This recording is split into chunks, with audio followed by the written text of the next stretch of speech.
Excellent. Good morning. Here we are at Comic-Con 2, Albuquerque, next to Lee Francis, founder and mastermind of Comic-Con, really bringing about the native superheroes. I think it's important to really bring out the expression of what is native, which is today.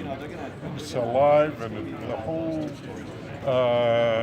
conference over here, Comic-Con, is incredible. The relationships that are being formed, the creativity, the inspiration of going around the booths and looking what everybody's doing takes a man like this, Lee Francis, to pull it all together. And it's wonderful that we're here in year 2. We were here in year 1, and now we have all the space. So Lee, tell us a little bit about your vision of Comic-Con and where you see it going as a platform for creativity. Yeah, I think we talked last year and even this year. The whole idea is to give the world a whole that paradigm shift of understanding about Native and Indigenous identity, right? Not in place of, but what a lot of the media represents Native people is very powwow oriented, or they want the whole regalia and whatnot. And what we want to present here is the other side of it, which is the fun side, which is what our young people are engaged in and doing as well. All of our young people across the nation. There's so much wonderful media. There's so much wonderful pop culture. And you have all these kids coming in new types of regalia, all the cosplay, right? So today's our big cosplay day. And you've got kids that are and adults that are dressed up. They're doing whatever of their favorite superheroes, their favorite pop culture representations. Jawas, we had the Jawa cart with the two little kiddos rolling through yesterday. That was one of my favorite. That was one of the highlights with a dinosaur walking around. So I think that's in terms of that creative expression, it's realigning how creative expression works for Indigenous people. That it's more than just fringe and feathers and the trappings that pop culture and American mass media are often associated with. It's more often than not associated with us. So what we want to do is really highlight and showcase all of that for all of these artists that are doing really cool superhero work or really cool engagement work. That's one of the things that we love the most. And so that's the vision for this. The vision is really to change the perceptions. And we got to do it one step at a time. The only way I know how to do it is bring all of us into the room so that we can network and engage and build those relationships and make those stronger among all of our groups. While you're talking, several images came to mind.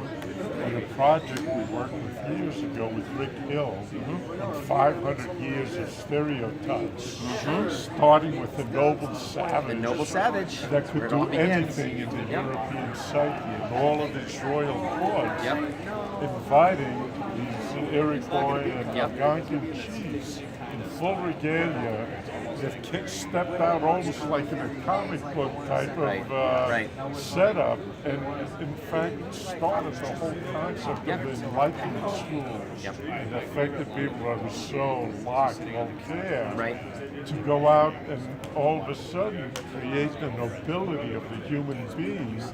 And it wasn't until people like Franklin and Jefferson went to France and other royal courts looking to exploit what they had as a European culture, but in fact they imported back native culture that the whole founding fathers came in and said, hey, there's this whole thing about religious freedom, there's a whole thing about liberty going on. And ultimately these chiefs brought down every royal court in Europe, and all of a sudden we had the Bill of Rights and the Constitution.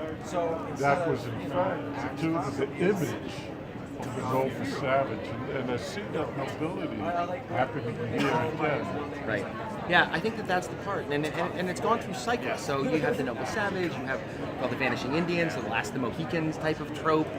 You have the Red Devil. So during the whole conquest of the West, the whole dynamic of the native changed. And so what we see in sort of the comic book industry, especially in the golden age of comics, is so much of the westerns populated comic books, and most of the time it's the native villain. The native's getting punched in the face or shot or whatever.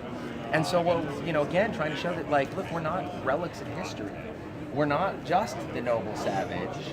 There is, it's not something that was like the exoticized nature of it.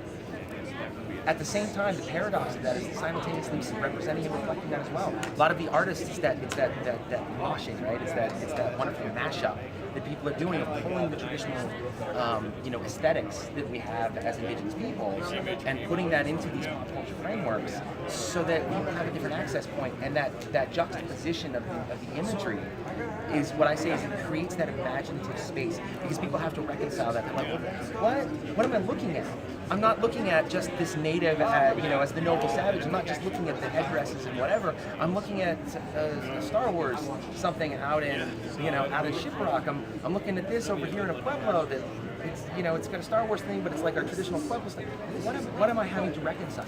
And so that's what we look at in terms of creativity. In the same way with what you're saying historically is, well, what do we have to reconcile with folks that we have this idea of a noble savage? They're backwards. They're not like the European courts, and yet we have to be able to do this. So absolutely.